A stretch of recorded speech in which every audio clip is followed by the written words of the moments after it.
Alamin muna natin ang magiging lagay ng panahon sa mga susunod na sandali. Mananatili bang malamig ang Baguio City?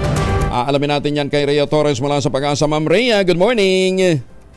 Good morning po, good morning sa ating mga taga-subaybay. Sa magiging lagay po ng panahon natin ngayong araw, sa ngayon po wala pa rin tayong binabantayan na LPA o bagyo sa loob at labas ng ating area of responsibility. Bagamat ilang bahagi pa rin po ng Southern Luzon, Visayas at Mindanao ay makakaranas po ng mga pag-ulan dahil sa epekto ng easterlies, pati na rin po ng Intertropical Convergence Zone. Dito po sa may bahagi ng Davao Region, pati na rin sa Zamboanga Peninsula, Soc-Sargen at BARMM, ay posible pa rin po yung maulan na panahon dahil sa epekto ng ITCZ at sa may bahagi naman po ng Bicol Region, sa Western Visayas, yun din sa Northern Samar, Eastern Samar at Romblon, gayon din sa Samar at Palawan ay possible din po yung mga kalat-kalat mga pulan dahil sa epekto nitong easterlies. Meanwhile, dito po sa Metro Manila, pati na rin po sa nalalabing bahagi ng ating bansa, ay magpapatuloy po ang generally fair weather conditions. Kung may mga pag-ulan man, ay mga panandalian lamang po ito na pagbuhos ng ulan,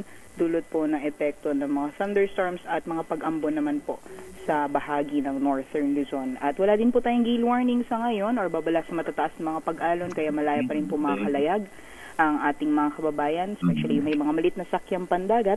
At sa mga susunod na araw ay inaasahan natin na unti-unti po ulit mahihina yung epekto nitong amihan, kaya asahan po natin ang mainit na panahon sa malaking bahagi po ng ating bansa ngayong linggo. Yan naman po latest mula dito sa Pag-asa Weather Forecasting Center. Rhea Torres po, magandang umaga. Ma'am Rhea, Tagaytay, kumusta ho ang lagay ng panahon?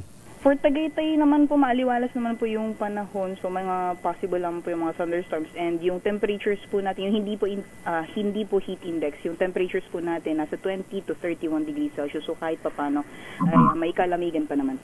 Malamig pa rin. Ayan. Yes. Good news yan. Thank you, Ma'am Rhea. Maraming salamat. Yes po. Good morning po. Si Rhea Torres mula po naman sa Pag-asa. Magandang umaga, Pilipinas!